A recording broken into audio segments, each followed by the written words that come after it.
성령의 열매 사랑이라는 주제로 말씀 함께 나누겠습니다. 여러분, 사도 요한을 아실 것입니다. 한 번쯤 이 사도 요한 이름을 들어보셨을 텐데, 예수님의 제자였던 이 요한은 여러분 다른 제자에 비해서 좀 특별한 이력을 가지고 있는 사람입니다. 성경에 이 사도 요한을 뭐라고 지칭하냐면 세베대의 아들이라고 지칭하는데, 그의 형 야고보와 함께 예수님께 제자로 부름받은 그런 사람이었죠. 자, 이 세베대의 아들 야고보 요한은 여러분 다른 제자와도 좀 다른 그런 삶의 이력을 가진 사람입니다. 보통의 제자들은요 대부분 다 가난했거든요. 하층민들이었습니다. 자, 그런데 그와 달리 이 야고보와 요한은요 꽤 부유한 그런 환경 가운데 자랐던 사람입니다. 어부이긴 했지만 그 당시에 다른 어부들과 달리 굉장히 부유한 그런 어부였다라고 우리가 생각할 수 있습니다. 예수님께서 야고보와 요한을 부르실 때 그 상황을 마가복음 1장 20절에 설명하고 있는데요, 곧 부르시니 그 아버지 세베대를 품꾼들과 함께 배에 두고 예수를 따라갔다라고 기록하고 있죠. 예수님께 부르심 받을 때 품꾼들과 함께 물고기를 잡고 있었다는 것이죠. 이런 품꾼들이니까 단수가 아니라 복수죠. 그렇죠? 그러니까 여러분 그 당시의 사회적 배경을 보통 고려할 때 성경학자들이 최소한 5명이었을 것이다. 그러니까 품꾼들이 여러분 5명 이상의 그런 어부 집안이었던 것을 우리가 알 수 있습니다. 그 당시 갈릴리에서 5명 이상의 사람을 데리고 고기잡이를 한다? 그것은 여러분 그 정도 배가 컸거나 아니면 여러 척의 배를 소유했다는 것을 우리가 알 수 있죠. 그 정도로 야고보와 요한은 부유한 집안이었습니다. 다시 말하면 평범한 어부의 집안이 아니었다는 것을 알 수 있죠. 자, 또 하나 사건이 있습니다. 야고보 요한이 평범한 그냥 일반 어부의 집이 아닌 것을 보여주는 사건이 있는데요, 예수님께서 이제 제자들과 함께 예루살렘 성을 향하여 가실 때 야고보와 요한의 어머니가 몰래 예수님께 찾아와서 부탁을 간청을 하죠. 어떤 부탁합니까? 이제 곧 예수님 입성하실 텐데 가셔서 내 아들 야고보는 주의 우편에, 내 아들 요한은 주의 좌편에 앉게 달라고 간청하죠. 이게 여러분 쉽게 말하면 지금으로 따지면 뭡니까? 인사청탁이에요. 인사청탁. 예수님께 와서 당당하게 내 아들들이 하나는 우편에 하나는 좌편에 앉게 해달라고 당당하게 요구하는 모습을 통해서 우리가 뭘 알 수 있을까요? 아하, 이 집안은 부유한 집안 동시에 야망가의 집안이구나, 무엇인가 큰 일을 하고 싶은 그런 집안이구나, 욕심 있는 집안이구나, 우리가 그것을 알 수 있죠. 자, 그러면 그렇게 예수님께 은밀하게 청탁한 그 어머니의 이름이 뭘까요? 성경을 종합적으로 판단할 때 그 야고보와 요한의 어머니를 보통 우리가 살로메라고 얘기합니다. 살로메. 이 살로메는 여러분 예수님의 어머니였던 마리아와 자매지간이라고 보통 추정을 하죠. 마리아와 자매지간. 다시 말하면 예수님과는 어떤 관계입니까? 살로메가 이모예요. 이모. 쉽게 말하면. 그러니까 여러분 야고보와 요한은 예수님과 어떤 관계입니까? 이종 사촌이에요. 그런 관계였다는 것이죠. 이 살로메가 그가 가지고 있는 그 재력을 가지고 예수님의 사역을 뒷바라지합니다. 그렇게 도운 몇몇 여인 중에 한 명이 바로 이 살로메죠. 이게 무슨 말이냐면 예수님의 평생의 공생의 사역을 그 물질로 후원할 정도로 이 집안은 굉장히 유력한 집안이었다라고 얘기를 할 수 있다는 것이죠. 자, 정리하면 야고보 요한은 집안이 굉장히 넉넉했을 뿐 아니라 예수님을 통해서 무엇인가 큰 자리를 얻고자 하는 그런 야망 있는 그런 유력한 가문 출신이었다, 이렇게 우리가 정리할 수 있습니다. 한번 생각해 볼까요, 여러분?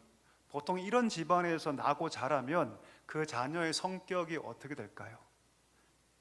보통 어떻습니까? 보통 짐작컨대 교만해지거나, 왜냐면 힘이 있으니까, 물질이 있으니까 교만해지거나 아니면 자기 중심적이 될 가능성이 굉장히 높습니다.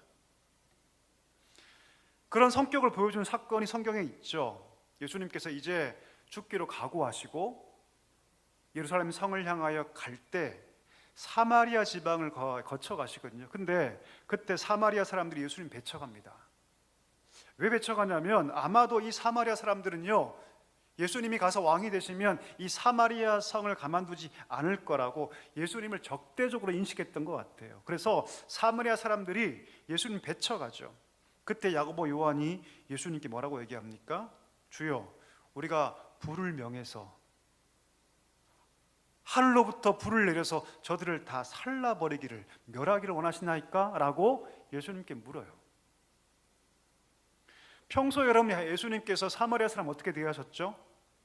우물가의 여인 사건 여러분 아시지 않습니까? 예수님은 여러분 그들이 혼혈되었다고 해서 차별하지 않고 무시하지 않고 비난하지 않으십니다. 오히려 저들에게도 구원이 필요하다, 아무도 가지 않은 그 땅을 일부러 가셨고 거기서 한 여인을 통해서 온 마을이 구원받는 일들을 예수님께서 일으키셨어요. 사랑으로 대해주셨죠.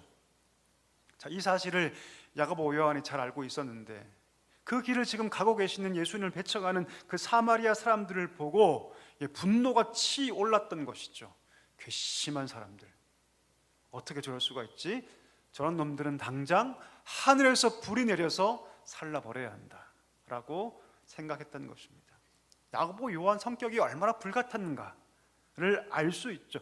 그래서 여러분 마가복음 3장 17절에 보니까 예수님께서 그 두 형제에게 별명을 붙여주세요. 그 별명 혹시 아십니까? 보아너게란 별명을 붙여주세요. 뜻이 뭐냐면 우레의 아들, 번개의 아들. 무슨 뜻일까요? 이런 번개가 천천히 칩니까? 아니요, 꽝 치죠. 우리 주위에 불같은 성격 있는 분들 계시죠? 그분들이 은근히 화를 냅니까? 아니요, 갑자기 그냥 꽝꽝 하고 화를 내버리죠. 그렇죠? 이 야고보 요한 성격이 그랬어요, 여러분. 그래서 심지어 우리 예수님이 그들에게 무슨 별명? 보아너게라는 별명을 붙여주세요. 우레처럼 번개처럼 여과 없이 그의 성격과 감정을 드러내고 과격하게 행동하는 사람들이 누구였다? 야고보와 요한이었다.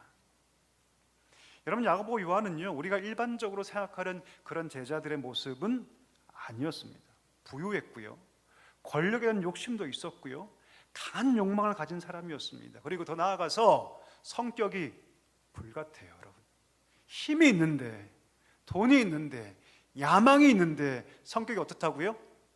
불같아요. 여러분, 이런 모습을 제자라고 평가할 수 있을까요? 만약 여러분 주위에 그런 사람이 있다, 돈도 많고 야심가고 야망가인데 심지어 성격도 불같아요. 그럼 여러분 그런 사람에게 변화될 거라고 기대할 수 있습니까? 없습니까? 거의 힘들죠. 거의 이런 사람들은요 잘 바뀌지 않습니다. 과연 요한 같은 그런 배경과 성격을 가진 사람이 바뀔 수 있을까요? 자, 그런데 여러분 놀랍게도 예수님께서 보아너게 너는 우리의 아들이다라고 그렇게 별명까지 붙여주셨던 그 두 사람이 완벽하게 예수님의 제자로 바뀌게 됩니다. 그의 형 야고보로 볼까요? 그의 형 야고보는 여러분 12제자 가운데 가장 첫 번째 순교자가 됩니다. 헤롯 아그리파 2세를 통해서 그가 가장 먼저 순교당하죠. 요한은 어떨까요? 그 불같은 성격의 소유자 그 요한은 어떻게 바뀌었을까요? 예수님의 십자가 앞에서 모든 제자가 다 도망갑니다. 한 명도 빠짐없이 다 도망가죠. 그런데 요한만큼은 그 십자가 아래까지 따라가요. 유일하게 한 명. 베드로조차도 예수님 부인하고 도망가 버렸는데 요한만큼은 그 십자가 앞까지 따라갑니다. 그리고 그 십자가 위에 매달린 예수님께서 그 하나 마지막 남아있고 그 마지막 십자가 자리까지 따라왔던 그 요한에게 누구를 부탁하냐면 그의 어머니 마리아를 부탁하죠. 너의 어머니다, 모셔라. 그래서 이 말씀을 요한이 신실하게 지켜나갑니다. 이 요한은 여러분 그래서 예수님의 그 부탁을 끝까지 지켜나가죠. 그의 노년까지 요한은 거의 사역하지 않습니다.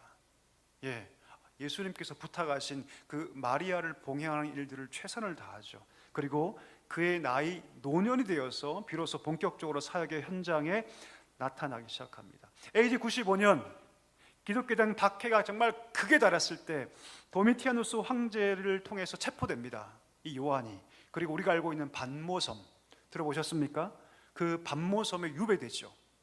그리고 그 반모섬에서 하나님께서 하늘을 여시고 계시를 주셔서 어떤 책을 기록하냐면 우리가 알고 있는 요한계시록을 기록합니다. 그 다음에 AD 96년에 이 도미티아누스 황제가 암살당합니다. 그리고 그때 풀려나죠. 이 요한이 풀려납니다. 1년 만에. 그리고 에베소란 교회에 가서 그 생이 다할 때까지 그 에베소 교회를 목회하면서 우리가 너무너무 잘 알고 있는 요한복음 그리고 요한서신을 기록하게 됩니다. 연로하고 노쇠한 몸으로 그 에베소 교회에서 설교할 때 강단에 올라가서 성도들에게 했던 말은 하나밖에 없었다고 합니다. 그게 뭔지 아십니까? 서로 사랑하라. 서로 사랑하라. 여러분, 사도 요한은요, 그 어떤 것보다 사랑을 강조한 사도였습니다. 이 사도 요한이 얼마나 사랑을 강조했는지 그가 읽었던, 썼던 그 서신을 읽어보면 단번에 알 수 있는데요. 우리 한 몇 구절 찾아볼까요? 요한일서 2장 10절과 11절 말씀 같이 한번 읽어보겠습니다. 그의 형제를 사랑하는 자는 빛 가운데 거하여 자기 속에 거리낌이 없으나 그의 형제를 미워하는 자는 어둠에 있고 또 어둠에 행하며 갈 곳을 알지 못하나니 이는 그 어둠이 그의 눈을 멀게 하였음이라. 뭐라 말합니까? 형제를 사랑하면 그 눈에 빛이 확 있어서 그 어떤 것도 거침이 없다, 막지 못한다.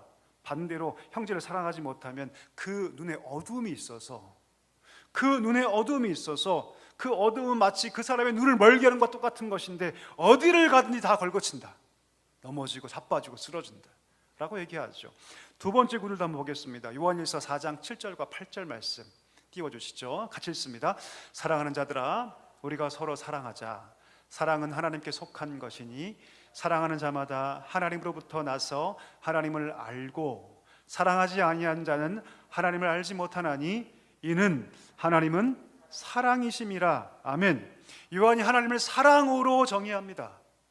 너희가 만약 하나님을 안다면, 그를 믿는다면, 그 안에 있다고 말한다면 그는 반드시 뭐 해야 한다? 사랑해야 한다. 사랑해야 한다. 그 이유가 무엇이라고요? 하나님은 사랑이시기 때문이다. 그의 편지가 온통 사랑으로 가득 차 있습니다. 그뿐만 아니죠. 여러분, 요한복음에서 여러분 다른 공관복음에 마태, 마가, 누가에는 없는 말씀이 요한복음에만 기록되어 있죠. 한번 읽어볼까요? 요한복음 13장 34절 35절 유명한 말씀입니다. 한번 읽어볼까요? 새 계명을 너에게 주노니 서로 사랑하라. 내가 너희를 사랑한 것 같이 너희도 서로 사랑하라. 너희가 서로 사랑하면 이로써 모든 사람이 너희가 내 제자인 줄 알리라. 이 말씀이 요한복음에만 있어요. 여러분, 요한복음에만 있어요. 요한의 글에는 여러분 사랑으로 가득 차 있습니다. 그래서 요한의 별명이 무엇입니까? 사랑의 사도. 사랑의 사도라는 별명이 있습니다. 자, 그러면 우리의 아들에서, 그 불같은 성격의 소유자에서 그는 어떻게 사랑의 사도가 되었을까요? 부유하게 자랐고 모자람이 없는 사람, 욕심도 많고 야망가였고 권력에 욕망에 불타던 그런 사람, 불같은 성격을 가진 사람, 한 도시를 불러 태울까요? 라고 말했던 사람, 그 정도로 다혈질이었고 예수님의 제자에 어울리지 않았던 그런 사람인데 어떻게 그가 사랑의 사도가 되었을까요? 우리가 흔히 하는 말 중에 이런 말이 있죠. 사람은 고쳐 쓰는 것이 아니다. 들어보셨습니까? 자, 한번 생각해 볼까요? 10년 전의 여러분 모습과 지금이 많이 바뀌었습니까? 거의 바뀌지 않습니다. 10년 전 나의 모습과 지금의 내 모습 많이 바뀌었을까? 아니요, 거의 바뀌지 않습니다. 이게 그런 말이 있죠. 사람은 고쳐 쓰는 것이 아니다. 예, 우리가 잘 아는 것처럼 사람의 성격은요 진짜 잘 바뀌지 않습니다. 아무리 고등교육을 받아도, 아무리 철학책을 많이 읽어도 우리의 성격이 온유하고 부드러워지고 사랑이 넘치는 성격으로 바뀐다는 거 정말 결코 쉽지 않습니다. 자, 그런데 사도 요한은 완전히 다른 사람이 되었죠. 어떻게 그것이 가능했을까요? 어떻게 이것이 가능했을까요? 오늘 성경 본문은 그 답을 우리에게 주고 있습니다. 오늘 갈라디아서 5장 22절이 뭐라고 얘기합니까? 성령의 열매가 무엇이다? 사랑이다. 할렐루야. 성령의 열매가 사랑이다. 하나님께서는 우리 삶 가운데 사랑이라는 열매가 맺히기 위해서 반드시 조건이 있는데 그것이 무엇이다? 성령이다라고 말씀하세요. 성령의 열매가 사랑이라고 말씀합니다. 열매라는 것은 여러분 결과죠. 그럼 원인이 있겠죠. 그 원인이 무엇이다? 성령이다. 바꿔 얘기하면 성도가, 신자가 누군가를 사랑하려고 한다면 그럼 반드시 성령이 충만한 사람이 되어야 한다. 성령이 이끄시는 사람이 되어야 한다라고 말씀하시는 것이죠. 성격이 불같았던 그 요한이 그 성격 바꾸고 사랑의 사람이 된 것은 누구 때문이다? 성령 때문이다. 할렐루야. 그 지독한 야심과 야망가가 세상의 욕망과 욕심을 다 내려놓고 오로지 그리스도를 추구하며 걸어갔던 그런 사람이 된 것은 그가 성령을 온전히 쫓았기 때문입니다. 여러분, 요한복음과 요한서신을 잘 보면 이 사도 요한이 강조하는 게 두 가지가 있습니다. 첫 번째가 무엇인 줄 아십니까? 아까 얘기했던 사랑입니다. 사랑을 첫 번째로 강조해요. 두 번째로 여러분 사도 요한이 강조하는 게 뭔지 아십니까? 성령이에요. 자, 정리해 볼까요? 첫 번째가 뭐라고요? 사랑. 요한복음과 요한 1, 2, 3서에 여러분 사랑이 지독히도 강조됩니다. 두 번째가 뭐라고요? 성령. 이 두 가지를 요한은 강조합니다. 특별히 마가의 다락방에서 했던 일들을 여러분 요한은 비중 있게 그리고 있거든요. 요한복음 13장에서 16장까지. 자, 한번 읽어볼까요? 요한복음 13장 1절 띄워주시죠. 같이 한번 읽겠습니다. 6월절 전에 예수께서 자기가 세상을 떠나 아버지께로 돌아가실 때가 이른 줄 아시고 세상에 있는 자기 사람들을 사랑하시되 끝까지 사랑하시니라. 이 말씀을 통해서 이 말씀을 한 다음에 우리가 알고 있는 마가 다락방의 스토리가 시작됩니다. 그러니까 여러분, 요한은 모든 예수님의 삶의 모든 생애가 한 가지로 집약되는 그것이 무엇이다? 사랑이다. 자, 그러면서 그가 어떤 스토리를 기록하냐면 식사하시다가 허리에 수건을 두르고 그 발을 하나씩 씻겨주는 그 이야기를 다 기록합니다. 그러면서 어떻게 예수님께서 우리 같은 제자들을 사랑하셨는가를 다 보여주고 있죠. 그리고 그 발을 다 씻긴 다음에 하신 말씀이 세계명이에요. 내가 너희를 사랑한 것 같이 너희도 뭐하라? 사랑하라. 그러니까 여러분, 사도 요한이 지금 이 에베소 교회에서 외쳤던 서로 사랑하라는 그 말씀은요, 그가 아무리 봐도 예수님의 생애는 사랑인데 그 예수님을 통해서 본 바로 그 모습이었던 것이죠. 자, 그러면 두 번째, 여전히 이기적이고 자기중심적이고 가열질적인 이 사람이 사랑의 사람이 된 이유가 무엇일까요? 두 번째 그 원인이 뭐다? 성령이라는 거예요. 성령. 보혜사 그 성령께서 우리 가운데 오실 것인데 그 성령께서 그리스도의 모든 삶과 사역과 그 말씀을 다 떠오르게 할 것이다. 다 기억나게 할 것이다 라고 말씀하시면서 뭐라고 말씀하시냐면 내가 가는 것이, 예수님이 가는 것이 더 유익하다. 보혜사가 오시면 이 모든 것들을 다 기억나게 할 것이고 그 보혜사가 너희를 진리로 인도할 것이다. 보혜사가 오시면 예수님의 삶이 어떤 삶이었는지, 그 의미가 무엇인지, 그의 사역과 삶과 그 말씀들이 어떤 삶이었는지를 다 알게 해주실 것인데 그 성령이 너희를 그렇게 그와 삶으로 인도하실 것이라고 말씀하고 있다는 것이죠. 성령이 오시면 예수님의 삶이 사랑이었구나. 그 십자가가 그냥 다른 의미가 있는 것이 아니라 온통 사랑이었구나. 그 말씀이, 그의 모든 사역이 나를 향한, 만물의 찌꺼기 같은 나를 향한 하나님의 사랑이었구나. 그것을 누가 알게 하신다고요? 성령이 알게 하신다. 그래서 여러분, 요한은 성령을 강조합니다. 성령이 너희 가운데 임하실 것이다. 그리고 그 모든 것들을 깨닫게 하시고 너의 삶을, 너의 인생을 세상의 욕망과 부귀로 이끄는 것이 아니라 그리스도를 이끌게 될 것이고, 그렇게 이끌림 받은 사람들은 예수님 그 보이신 모습 그대로 사랑하며 살고자 하게 될 것이다. 이게 성령께서 하실 일이다라고 말하고 있다는 것이죠. 여러분, 신앙이 무엇일까요? 신앙은 여러분 그냥 주일날 와서 예배드리는 거 아닙니다. 착각하지 마십시오. 여러분, 신앙은 예수님처럼 사는 것입니다. 아멘이십니까? 이것을 기억해야 합니다. 여러분, 이것이 아니고 그냥 주일날 와서 예배만 드리고 적당히 그냥 선행하며 사는 것 아닙니다. 여러분, 신앙은 여러분 예수님처럼 사는 것입니다. 이것을 기억해야 합니다. 예수님처럼 산다는 것은 여러분 신앙이 머리에만 있으면 안 된다는 말입니다. 반드시 삶이 결부되어야 합니다. 삶이 없는 신앙은 가짜입니다. 이거 꼭 기억하셔야 돼요. 여러분, 주님 내가 평생 신앙생활했고 30년 40년 교회 다녔는데요, 우리 예수님 뭐라 말씀하시냐면 내가 도무지 너를 알지 못한다라고 말씀하실 거예요. 그게 무슨 상관이 있느냐, 네 자신을 하지 않았느냐 라고 말씀하실 거예요. 신앙이란 무엇이냐면 예수님처럼 살기로 결단하는 것입니다. 그 외에는 아무 의미가 없습니다. 그럼 그 삶이 뭘까요? 그 삶은 다른 것이 아닙니다. 그가 보여주신 대로 사는 것, 그것은 사랑하며 사는 것입니다. 사랑하며 사는 것.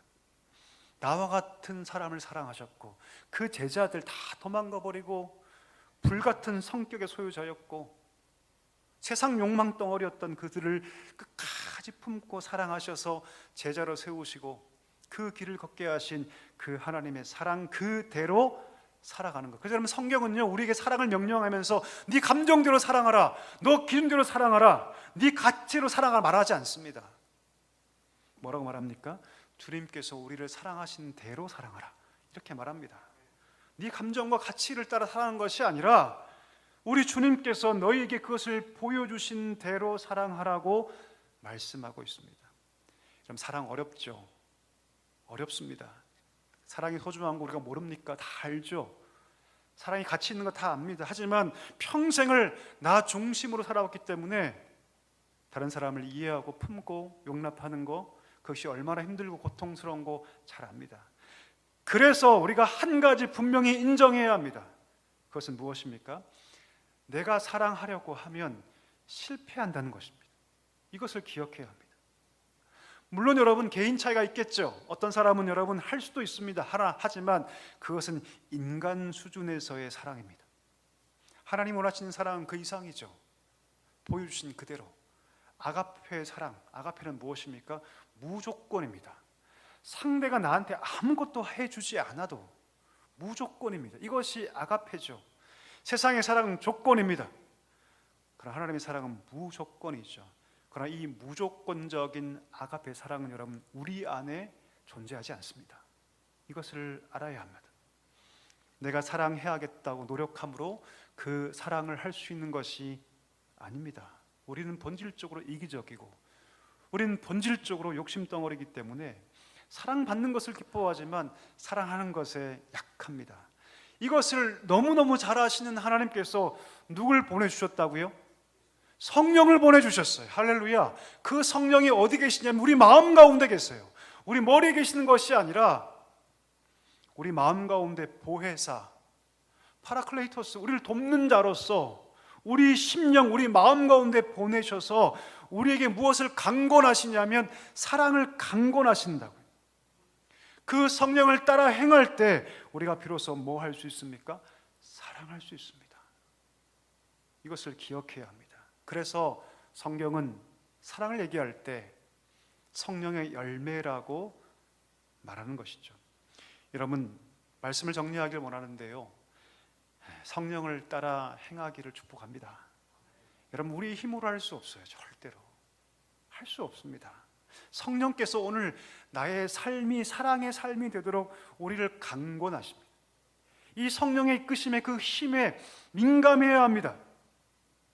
오늘 예수님은 우리에게 성령 보내주셔서 너희가 나처럼 살았으면 좋겠다, 내 삶이 무엇인 줄 알지 않느냐, 내가 왜 십자가에 죽은지 알지 않느냐, 그러니 너도 나를 따라온다면 내가 그 일을 위해서 너희 마음 가운데 성령을 보냈으니 그 성령을 따라 행하라.